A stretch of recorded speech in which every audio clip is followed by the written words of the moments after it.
दोस्तों, आज हम इस वीडियो में जानेंगे कलयुग के बारे में। क्या आपको यह पता है, वैष्णव धर्म का प्रमुख ग्रंथ है विष्णु पुराण। इस पुराण में भगवान विष्णु के कल्कि अवतार का भी वर्णन मिलता है।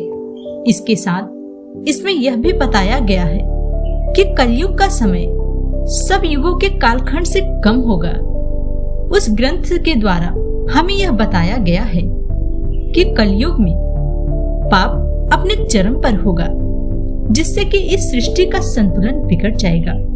इसके लिए इंसान को चेतावनी भी दी जाएगी, लेकिन वे पाप में इतने अंधे होंगे कि इस चेतावनी को उन पर कोई प्रभाव नहीं होगा। दोस्तों, हमारे पुराणों में जो भी कुछ लिखा गया है वह अब सत्य होता दिखाई दे रहा है। आज हम कलयुग के आगमन को समझेंगे इस वीडियो के माध्यम से। एक पौराणिक कथा के अनुसार जब कलयुग का आगमन काल आया तो कलयुग के विकराल और भयानक रूप को देखकर पृथ्वी गाय का रूप धारण करके भागने लगी और भयानक रूप धारण करके कलयुग पृथ्वी का पीछा करने लगा। डर से थरथर कांपती गौ रूप पृथ्वी पहले ब्रह्मलोक गई और ब्रह्मा जी से अपनी रक्षा की पुकार करने लगी।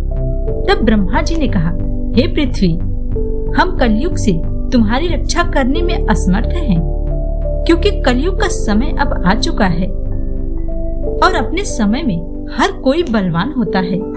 इसलिए तुम अपनी रक्षा के लिए शिव जी के पास जाओ। ब्रह्मलोक से निराश होकर पृथ्वी कैलाशपुरी गई और त्रिशूलधारी भगवान शंकर से अपनी रक्षा की पुकार करने लगी। शिव जी ने अपनी दिव्य दृष्टि से कलयुग को मुंह फैलाए हुए आते देखा और यह भी देखा कि कलयुग का शासन काल अब आ चुका है। तब उन्होंने गौ रूपी पृथ्वी से कहा, हे पृथ्वी, हम तुम्हारी रक्षा करने में असमर्थ हैं, इसलिए तुम श्री हरि विष्णु के शरण में जाओ।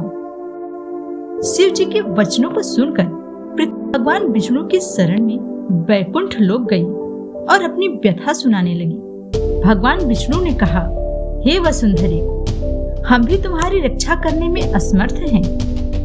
यह सुनकर पृथ्वी अत्यंत व्याकुल हो गई। भगवान विष्णु ने पृथ्वी से कहा, हे पृथ्वी, तुम्हारे लोक में धर्मात्मा राजा परीक्षित राज्य करते हैं। उनके डर से कलयुग उनके राज्य में प्रवेश नहीं करता है। तुम उन्हीं के शरण में जाओ।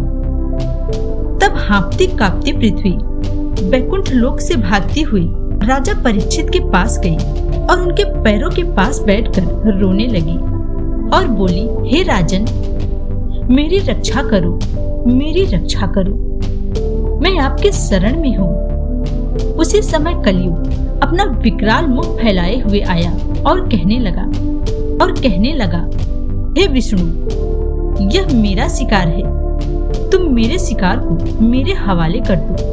उस समय राजा परीक्षित ने क्रोधित होकर अपना धनुष बाण उठा लिया। अरे दुष्ट, यह गौ मेरी शरण में है और शरणागत की रक्षा करना प्रत्येक राजा का धर्म है। तुम यहीं ठहरो, अभी मैं तुम्हें मृत्यु के मुंह में डालता हूँ। धर्मनिष्ठ राजा परीक्षित के वचनों को सुनकर कलयुग घबराने लगा, किंतु फिर साहस करके बोला, हे राजन, मेरा शिकार आप मुझे दे दो, अन्यथा मैं तुम्हें मार डालूंगा। कलयुग की वाणी सुनकर राजा परीक्षित क्रोधित हो गए और धनुष बाण चढ़ाकर मारने को तत्पर हुए। कलयुग भी लड़ने को तैयार हो गया। लड़ाई छिड़ गई और बहुत दिनों तक चलती रही। धर्मपालक राजा परीक्षित अपने सत्य और धर्म के बल पर निरंतर लड़ते रहे।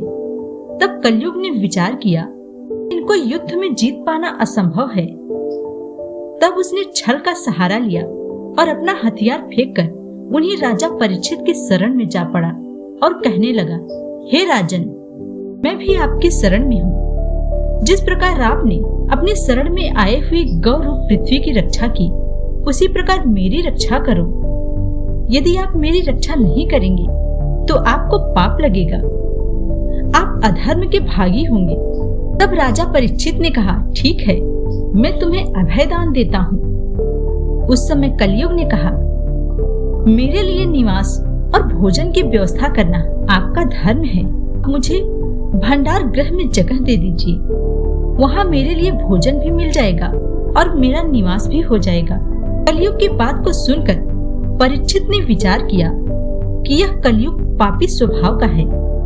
अगर मैंने इसे भंडार गृह में स्थान दे दिया तो यह अन्य आदि में जहर मिला देगा, और यदि इसने विष मिला दिया तो मेरी सारी प्रजा मर जाएगी। राजा परीक्षित ने कहा, नहीं कलयुग, मैं तुम्हें भंडार में स्थान नहीं दे सकता।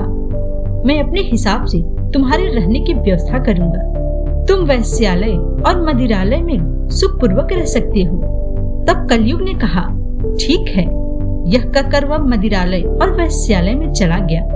किंतु धर्मात्मा परीक्षित के राज में मदिरा पीने वाला और वैश्यागमन करने वाला नहीं था, जिस कारण परेशान होकर कलयुग पुनः राजा के सम्मुख उपस्थित हो गया और कहने लगा, हे महाराज, इतनी छोटी जगह मेरे लिए बहुत कम है, इसलिए मुझे कोई और जगह दे दो। अगर आप कहें तो मैं सोने में रहूं। तब राजा ने अपने मन में विचार किया कि स्वर्ण तो बहुत थोड़ा ही होता है, अगर यह सोने में रहेगा तो भी कोई बात नहीं। यह सोचकर उन्होंने कलयुग को सोने में रहने का आदेश दे दिया। आदेश पाते ही कलयुग राजा परीक्षित के राजमुकुट में समा गया, जो सोने का बना हुआ था। मुकुट में समाते ही उसने राजा की बुद्धि पलट दी। फिर क्या था? जिसे सजा देना चाहिए उसे राजा ने छोड़ देने का हुक्म दे दिया, और जो बेकसूर थे उन्हें सजा सुना दिया। इस तरह राज्य में सारे कामकाज उल्टे होने लगे। जब राजा सोने जाते थे उस समय मुकुट उतार देते थे, और तब कलयुग की बुद्धि उलट जाती थी। कलयुग प्रभावी हो जाता था। कलयुग के प्रभाव से राजा ने निर्दोष तप कर रहे ऋषि के गले में मरा हुआ सर्प डाल दिया, तथा पिता के गले में मरा हुआ सर्प डाला है।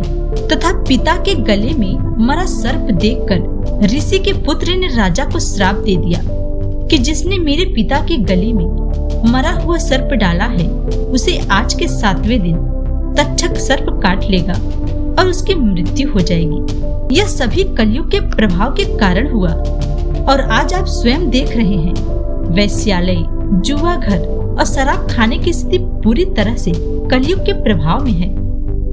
शराब पीकर लोग अनायास ही लोगों को गाली देते हैं, मारपीट करते हैं। वैश्यालय में जाने वाले अपना धन तो बर्बाद करते ही हैं, साथ में अपने स्वास्थ्य का भी नाश कर देते हैं। अनेक प्रकार के रोगों को अपने साथ कमाने के चक्कर में अनेक प्रकार के रोगों को अपने साथ ले जाते हैं और पूरे परिवार को रोगी बना देते हैं। जुआ खेलकर ढेर सारी दौलत कमाने के चक्कर में लोग अपने पसीने की कमाई भी गंवाकर चले जाते हैं। लॉटरी, सट्टे, जुए से कोई अमीर तो नहीं बना है, लेकिन भिखारी बनकर घर जरूर लौटा है। यह कलयुग का प्रभाव नहीं तो और क्या है। इस तरह कलयुग का प्रभाव हर वस्तु, वह जीवित हो या मृत्यु हो, सभी पर व्याप्त हो गया। तो दोस्तों, इसलिए आप कलयुग से घृणा कीजिए, उसके निवास को सबसे उत्तम स्थान देने से इनकार कीजिए। आज तक आपने धन संपत्ति में सुख की खोज की है, अब अपने ज्ञान और आचरण में तलाश कीजिए। अनावश्यक खर्चों को हटाकर सादगी का जीवन व्यतीत कीजिए। संतुष्ट रहिए। अगर संपत्ति अधिक है तो उसे सत्कर्म के लिए धरोहर समझिए। हम सभी को यह संकल्प लेना होगा कि राजा परीक्षित की तरह कलयुग के प्रभाव से अपने आप को नष्ट नहीं करेंगे।